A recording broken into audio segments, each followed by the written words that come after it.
फतेहपुर में मकबरे में हंगामा करने के आरोप में पुलिस ने 10 नामजद और करीब 150 अज्ञात लोगों के खिलाफ केस दर्ज कर लिया। माहौल खराब ना हो इसके लिए एहतियात के तौर पर बड़ी तादाद में पुलिस की तैनाती की गई। आपको बता दें, कल हिंदू संगठनों के लोग ईदगाह में बने मकबरे पर पहुंच गए और उसे मंदिर बताकर हंगामा शुरू कर दिया। आरोप के मुताबिक कुछ लोगों ने मकबरे की छत पर चढ़कर भगवा झंडा लगा दिया और मकबरे के भीतर पूजा पाठ किया।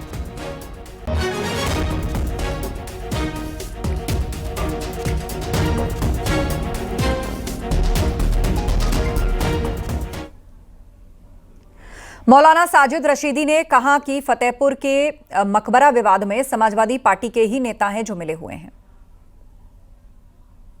अगर अचानक ये हमला होता तो समझ लिया जाता, इसकी तो काल थी पहले से।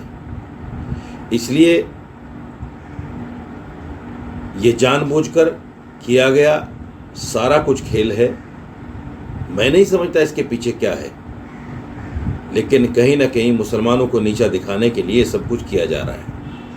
और बड़ी हैरत और अफसोस की बात यह है कि इसमें समाजवादी के लोग शामिल थे। ये बड़ी हैरत की बात है। आपको भी सुनकर अचंभा होगा। मेरे पास उसके एविडेंस हैं, मेरे पास उसकी वीडियोस फोटोज़ हैं, मैं आपको सेंड करूंगा, देखिएगा। वो समाजवादी जो मुसलमानों के लिए दम भरती है, जो मुसलमान होने का दावा, मुसलमानों के अपनापन का दिखावा करती है, वही समाजवादी के लोग किस तरह से मुसलमानों को गालियां और मकबरे को खंडित करने का काम कर रहे हैं, ये तमाम मुसलमानों को सोचना और समझना पड़ेगा।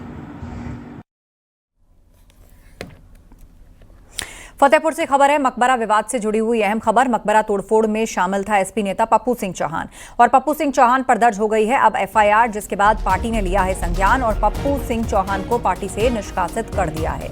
मकबरा विवाद में पप्पू सिंह चौहान पर एफआईआर दर्ज हुई है, जो सपा नेता बताया जा रहा है। हालांकि पार्टी ने इस घटना के बाद पप्पू सिंह चौहान पर एक्शन लेकर उसे पार्टी से निष्कासित कर दिया है। मकबरा तोड़फोड़ में शामिल था पप्पू सिंह चौहान, जिस पर एफआईआर दर्ज हो गई है और फिर समाजवादी पार्टी ने उस पर एक्शन लेते हुए उसे पार्टी से निष्कासित कर दिया।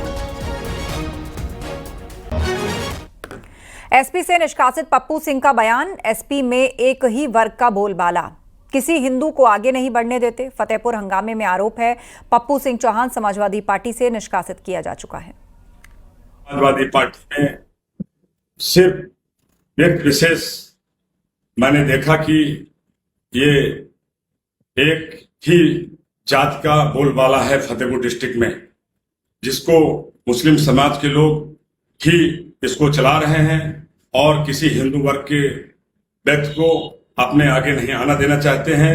और हम लोगों को इनकी आस्था से ठेस पहुंची और अगर हम अपने हिंदू धर्म की बात करते हैं तो इन लोगों को बहुत बुरा लगता है।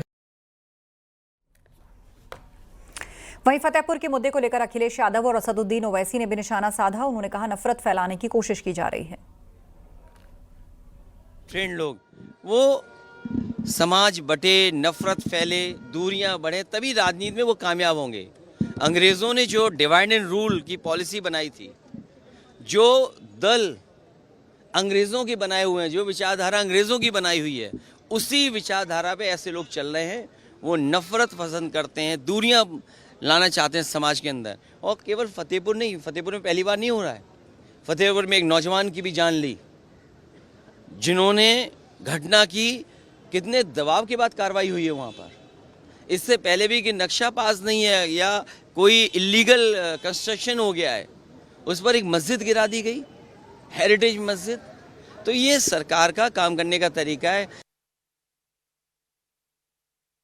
हेट्रेड का माहौल पूरे देश में बीजेपी ने जो बनाया है, और ख़ास तौर से उत्तर प्रदेश में तो उनको खुली छूट दी गई है कि जो कोई भी मुसलमानों से रिलेटेड हिस्टोरिकल, कल्चरल, रिलीजियस जगह होगी, उस पर आप किसी भी किस्म से आप उस पर हमला कर सकते, क़ानून को अपने हाथ में ले सकते। और उत्तर प्रदेश की सरकार आंखें बंद कर लेगी, कानें बंद कर लेगी। पुलिस की मौजूदगी में जाकर ख़बरों को तोड़ा जा रहा है, बेहुरमती की जा रही है, दरगाह के अंदर जाया जा रहा है और पुलिस कुछ नहीं कर रही है। अगर वही लोग मुसलमान समाज के होते तो क्या होता? आप खुद सोचिए, तो क़ानून का इस्तेमाल जो है ना, मज़हब को देखकर, पॉलिटिकल आइडियोलॉजी को देखकर इस्तेमाल किया जा रहा है, तो जाहिर है तो ये तो एक बेहतरीन मिसाल है मुसलमानों से हेटरेट की और उनको अप्रेस करने की।